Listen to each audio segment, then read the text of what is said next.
All right, we're talking to Chris. Chris lives in Costa Rica 3 years with his wife and kid. We have another video. We talk all about how Chris got to Costa Rica. It's actually a really good video. That link is in the description. But we're going to be talking about what Chris does in Costa Rica because it might benefit you if you ever think about living in Costa Rica. And we're going to get to that in a second. Guys, I'm Michael Lown for TravelCostaRicaNow.com.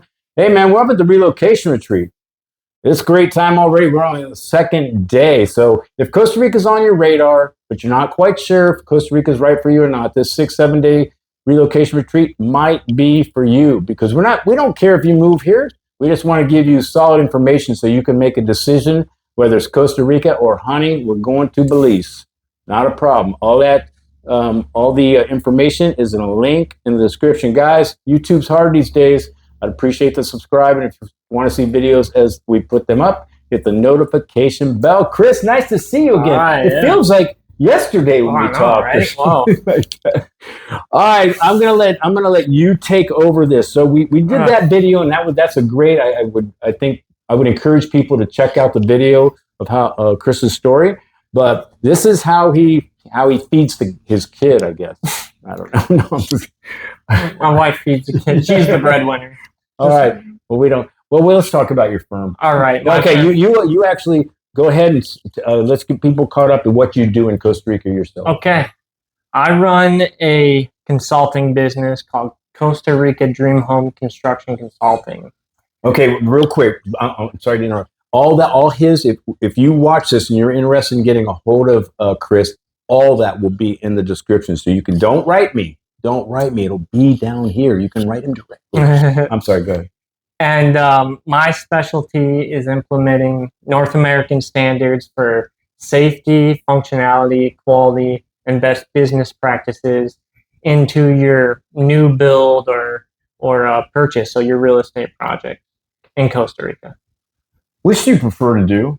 Oh, man. So I do two different things. I do owner's representation, which is where I take I have an owner's, a project owner who wants to develop a piece of property or build a house in Costa Rica, and I'm with them through every step of the process. It can start at land acquisition. Most of the time it'll start with the architect. And we do everything together. We vet everybody, we assemble a team, we start building the house, we do the compliance inspections, the technical inspections, all the way through move-in, and 1 year later we do a warranty inspection. All the details. I only do 2 of those clients at a time ever. So the most clients I ever have in a year is 2. I really enjoy that. That is my passion. I love building. I have 18 years of experience in residential construction, and I love doing that. But I want to do it at my own pace. And that's why, and I say my own pace, like I want to be comfortable. That's why I only do 2 clients at a time. I do pre-purchase home inspections because I enjoy that as well. But it supports my business for owner's rep. And I say that because I get to look at homes in Costa Rica that are 1 year old, 2 years old, 5. I did a 30-year-old home inspection a couple months ago, and I get to analyze that house, see what components and materials are holding up in different weather conditions, different climates, or how they're failing, why they're failing. Were they not installed properly? Is this a bad material? And I get to implement that into our new builds. Okay, I don't want to sit here and bag on Costa Rica. I really don't. But let's talk about why you're kind of important, and what you see in Costa Rica is why you're needed. Because I don't think people might go, oh, he inspects. I don't know. I can do that too. I can check a pipe. Sure. I can see that electrical cord shouldn't be going like that. But I mean, to Costa Rica, I want you to speak to Costa Rica's issues with building and laws, and what's implemented, what's enforced, and why these things are important. I'm going to start with saying, like, my importance is relative. So, like, a Costa Rican probably doesn't care about what I do. Why would they care about North American standards? You know, why do North Americans care about North American building standards? Because familiarity of safety, functionality, quality. So what do I mean by that? The standards in North America are so ingrained in our mind is we can walk into a house blindfolded and know where the lights are, know where all the kitchen components are, right? Those are not the same in Costa Rica. And same for safety. A lot of safety issues compared to North American standards. So it's important to be comfortable and be safe in your own house and know what you're getting. You mentioned like a pipe in the wall. You don't know how many inspections I've been on where I found a leaky pipe in the wall that you can't really see. It's not visible, but I found it with a thermal imaging camera and a moisture meter doing scans of the house. And when we present that to the owner, they're just like, yeah, who cares? So what? Why does that matter?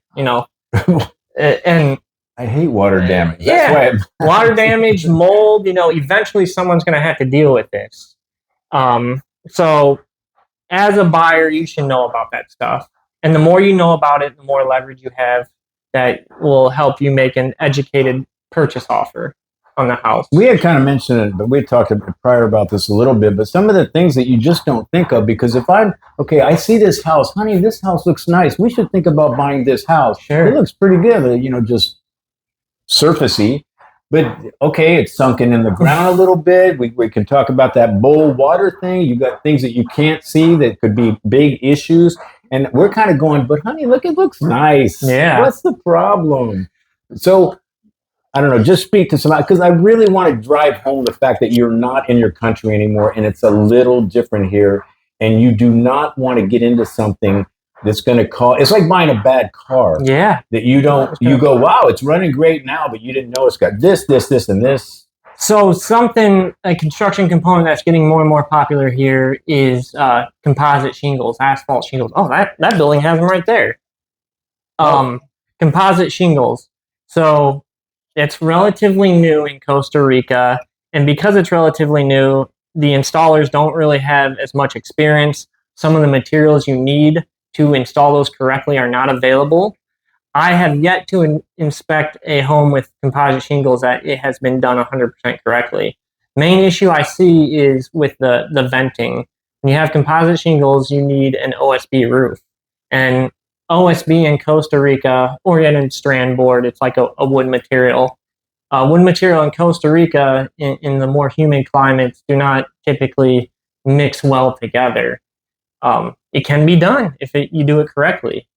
And a composite, okay, what's a composite shingle? I mean, I see it and they can't see it. It's an asphalt So just shingle. A regular shingles back in the day, right? Yeah, like they're flexible and moldable. They look like tar on the bottom. Yep, exactly. So those are becoming popular here, and one of the installation problems that I see a lot is they don't vent those correctly. They'll install the ridge vent on the roof, but they do not cut a void in the OSB for air to escape through it, which it superheats your attic and it traps moisture. So I'll go in these attics and I have I can't think what that tool's, not a barometer, that tool that measures humidity, and that thing just goes off the roof. I'm talking like 90, 95% humidity stuck in an attic that has a wood sheathing or a wood roof decking. That's going to create some problems. That's some mold issues. Yeah. Yep. No, I just, I don't know, because people, I've just seen so many just bad.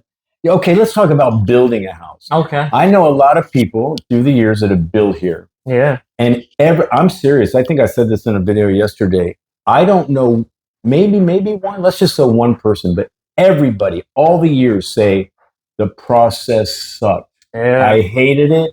My lumber was missing. The tubes they were supposed to put in, they didn't put in.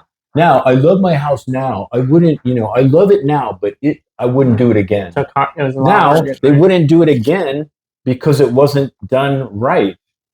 So that's something. So I want to talk about that, like kind of that phase thing we were talking about earlier. Like, you got to protect yourself here, I think, is the thing. And I think people don't realize that. Mike, there's a statute or a law that says they have to do this thing, but that doesn't mean they do that thing. That doesn't mean they check that phase of all the plumbing or whatever necessarily. All right, I kind of see where you're going.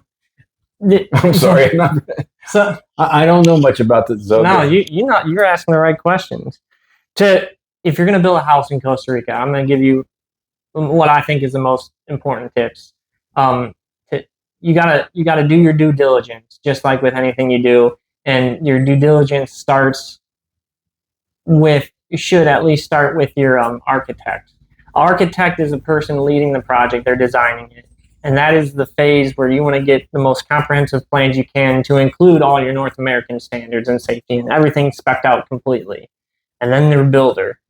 Do the same due diligence on the builder. There's a whole process to it. But if you got if you did a good job vetting these two key players, you're not going to have those problems that everyone's talking about. This is where most people fail. And asking your neighbor for a recommendation or liking somebody is not enough for due diligence. I actually want to I have to ask questions when I think of them or I forget them like 2 seconds later.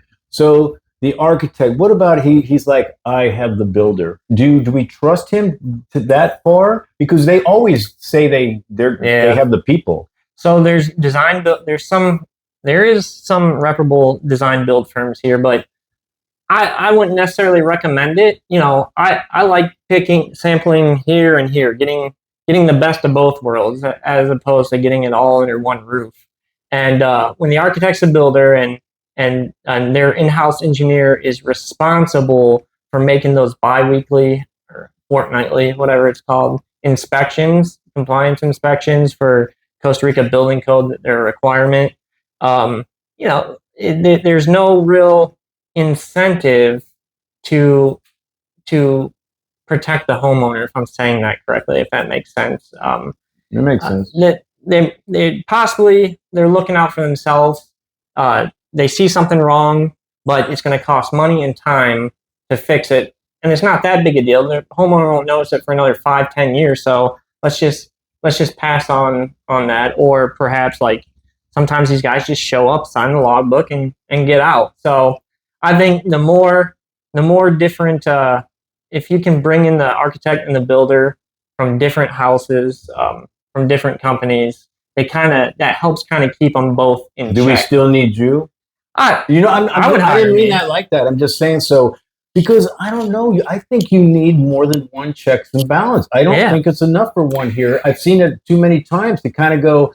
It might be better with like even a third party outside of these two people. So I got an owner's rep client now.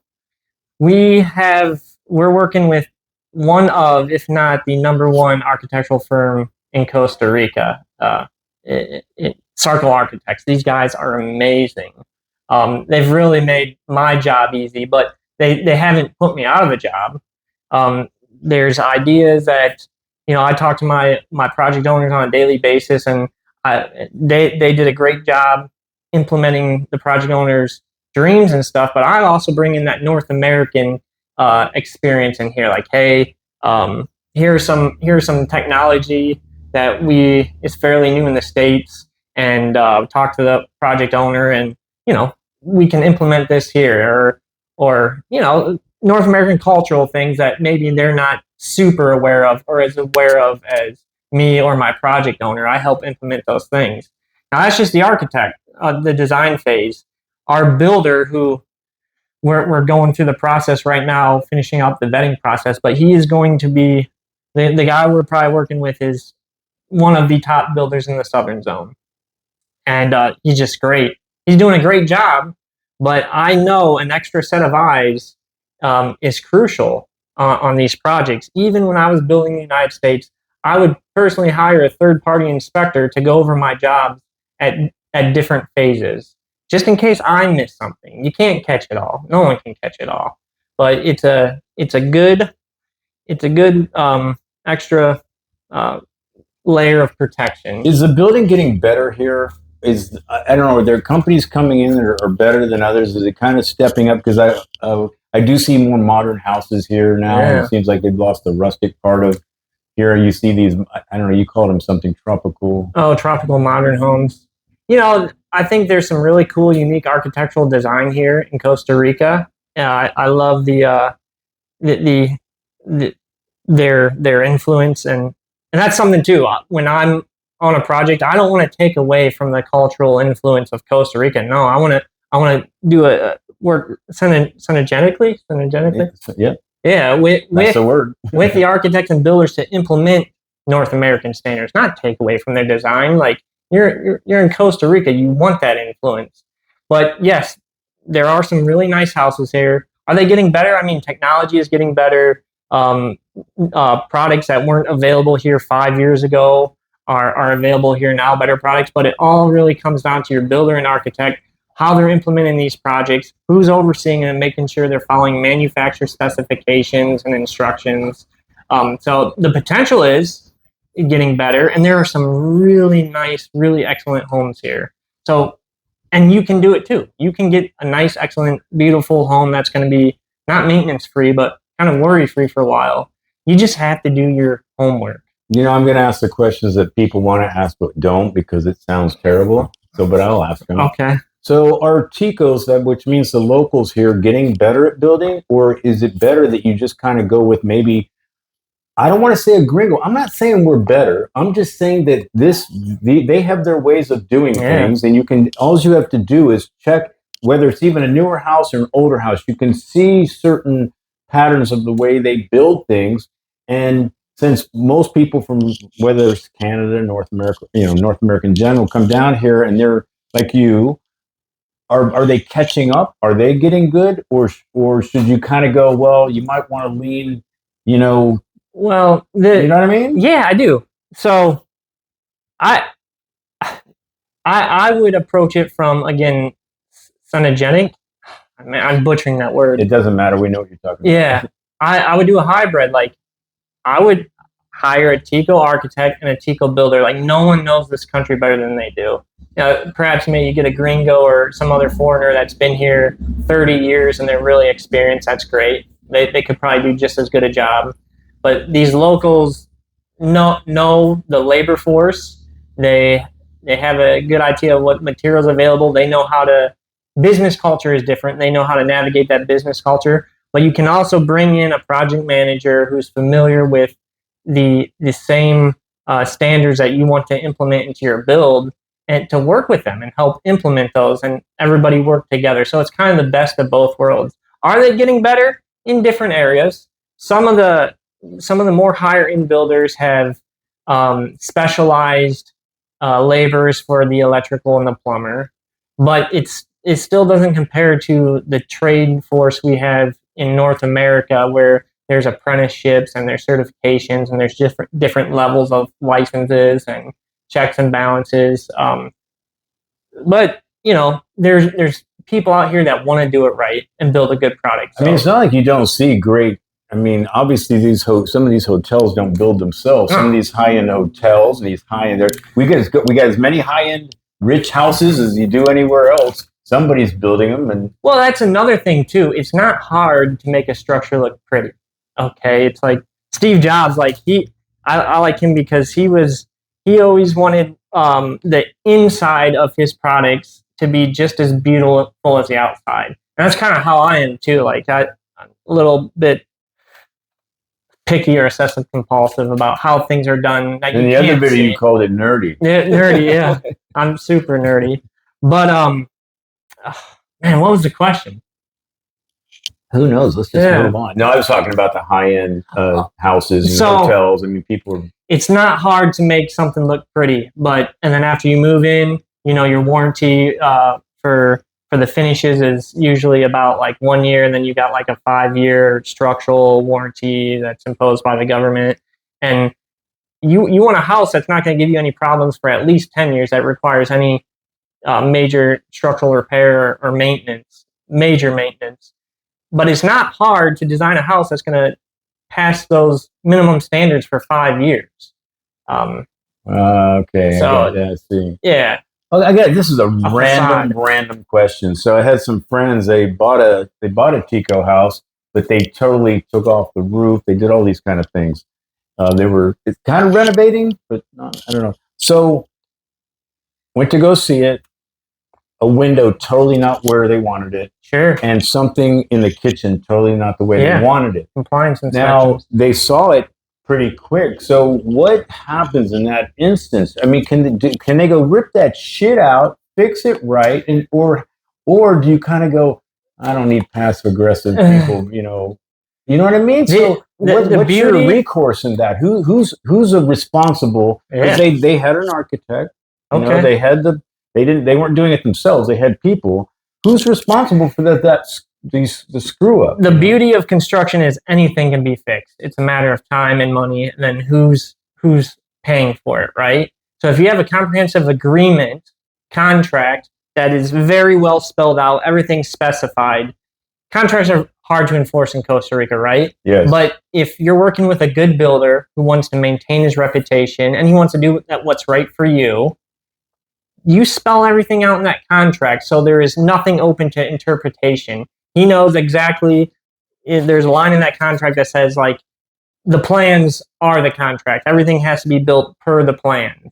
And that's how you tell you, like, hey, that window needs to move 3 inches to the left, you know, per the plan. Why do gringos hire Jose's boyfriend's cousin? I know, right? It's so weird. And then because construction's easy. Everyone thinks it's easy, and everyone thinks. But this is your freaking investment property. It happens in the United States. If I was spending $400,000 on any house, whether I'm going to build it or purchase it, I guess this sounds like I'm promoting. I want somebody to go, is this product that I'm doing right? I don't know. I want to go, Chris, check out my shit. Yeah, that's what I would recommend. Hire an expert to give you a full analysis of, hey, what is this property? What is weird about it? What, based off North American standards, based on how I was raised, how I've been conditioned to live in homes, like, what is off? Am I going to have to go across the house through the bedroom, through the living room into a bedroom to shut off the kitchen light? I inspected a house a couple months ago. The kitchen lights were in the bedroom. Do I have to run an extension cord through the living room? You say the kitchen lights were in the bedroom? Not the switch. Okay, that's nice. Yeah. Am I going to have to run an extension cord through the living room to plug in my blender in the kitchen? Because in the States, you can find an outlet with your eyes closed because they're where they're supposed to be. Yeah, they're where they're supposed to be. So you should know this. You can get used to these things and live with them. But if you're going to buy that house, spend money, your hard-earned money on the house, you should be able to at least make that informed decision on your own. Are these things I want to live with? Do I want hot water at my washing machine, which isn't common here? Well, some detergents are getting better, but aren't active unless you use hot water. So are your clothes really getting clean? Wait a minute, what? Yeah, some laundry detergents. God dang it, Chris, you're ruining. Okay, I have, for you guys know this, a lot of you guys know this. I have a Tico house, and the only hot water is coming out of the suicide shower. There is no hot water anywhere, and I got a really nice washer and dryer that I think is like gold. I wouldn't trade it for my BMW. Well, maybe I'm wrong, because that shirt is crisp and white. It's new. So in my shower, it's a Tico house. It obviously was probably, the whole build was probably $13,000. In the shower, where the water goes out, it's literally a square hole in the ceramic. Okay. And you see daylight. Oh, there's a pipe. Oh, it drains outside to the yard. Yep. There's a drain. So daylight. My washer the hose goes out the window through the back into my little, those sinks they like to make. Yeah. The laundry sinks. Yeah. So, I mean, I got all the rigging that's probably not the right way. But, I mean, again, it's a Tico house. But I just rent it. I don't care. If I cared, I'd... That's if you cared. It doesn't matter. If some people don't care, and they don't need me if you don't care. I care if I'm using it, spending $400,000. Sure, I would too, And there's nothing wrong with caring, and there's nothing wrong with not caring. It's what makes you happy. It's what your priorities are. It's how you're comfortable and what's going to keep you safe. Yeah, I think so. And your family safe and your visitors safe. So, safety and liability. Think of if you're buying a Airbnb. I would highly recommend that Airbnb meet North American standards for safety, functionality, and quality, because best case scenario, you're turning that over 52 times a year with new clients. If they're not used to if they're used to steps that are all the same height when you're going down the stairs, they get that one that's a half inch off, or 2 or 3 that are half inch different in depths or heights. That's a fall hazard. And also, where's the handrail? Handrail is not necessarily a priority here. So when they're falling, what are they grabbing for? Or there's a million things I could say. Because I'm older now, I don't go downstairs without a rail. Seriously, I'm not. That's no joke. Because I know one little thing: as you get older, you fall and you get be hurt for a lot longer time than 20 years ago. So shoot. I don't know if you guys haven't figured it out yet. I think I did mention we're at the relocation retreat, and Chris is a presenter here at the relocation retreat. You want to know what he presents? This, and this is why he is an expert. I was going to ask you, but you said it. You did it. You were doing it. You just didn't come out because some people, like let's say real estate people, they move to Costa Rica and they go, "I'm a real estate agent now." They never did it in their life. Sure. So I was going to go, you just didn't come out here and say, I inspect homes. No, I do have over 18 years of industry experience in residential construction. I say over 18 because I kind of grew up in the trades, helping different aspects of the trades. And then I went to college I thought I was going to be an electrician. I even studied, my dad was into solar in the 80s. I studied solar. I went to school for industrial and commercial electricity, which is kind of electricity on a bigger scale. Joined the military, got a scholarship to go back to school, studied construction management and construction science. And I was in the National Guard, so I was a soldier and a civilian at the same time. Throughout my college, which I was paying for with scholarships through the military, and on my own, I worked for a builder, custom home builder. Fell in love with his lifestyle and what he did. Decided that's what I want to do, is be a builder. So I sought out the best builders, worked and learned from them for the next decade, and until I went off on my own, became a real estate investor. In the military, I had construction projects. Afghanistan, I designed our electrical grid for our combat outpost, and just different worked north, south, east, west in the United States, different all over. You got a little bit of experience, Chris. Yeah, I'm a nerd.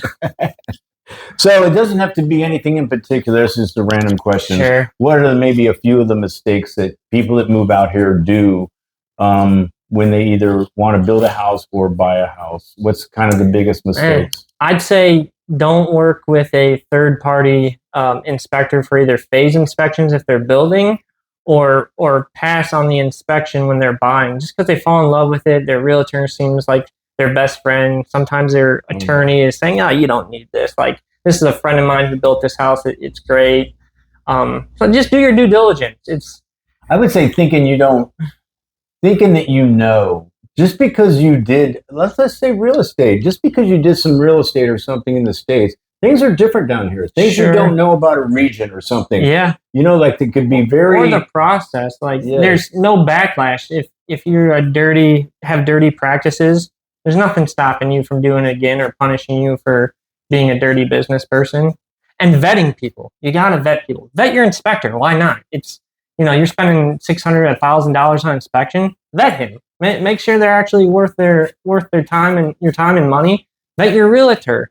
Don't just do it because they're good looking or your neighbor recommended them. See, talk to their clients. Well, we say it I say it all the time. You don't want to start anything. I don't care if it's your residency or whatever, a house with the wrong people. Sure. Now all of a sudden you're in the middle of this thing and you realize you're stuck. Yes. What do? Yeah, what do you have building? They're ripping off my lumber over here. They didn't do this right over there. What do you do about it? Yeah. And I think we all know that if you don't want to actually get a lawyer here, you don't want to start suing people. Now you're going to lose even more. I mean, I've seen it. I've seen people in the middle of their build, in the middle of their thing, and they're going, "What do I do, Mike?" I totally got. Man, you brought up a lawyer. I know a great resident or real estate attorney, but he doesn't do litigation because it's such a pain in the butt. Yeah, he's there's no point. It drags on and on and on, and it doesn't help anybody. So do it right from the first place. Don't make it to litigation. Guys, I got a feeling we'll be talking to Chris again in the future. He's extremely knowledgeable. And if you guys have any questions for him, put them in the comments for the next video. And I think I already said this, but if you want to get a hold of Chris down there, you don't got to write me. I'll put his information down in the description of this video. Chris, thanks so much. You've forgotten more than most people know, I think. Anyway, guys, I'm Michael Allen, travelcostaricanow.com. Hey, man, thinking about living or traveling anywhere, always do your homework and research. And if it's Costa Rica, I'm going to say talk to Chris if you're going to build something. Ciao.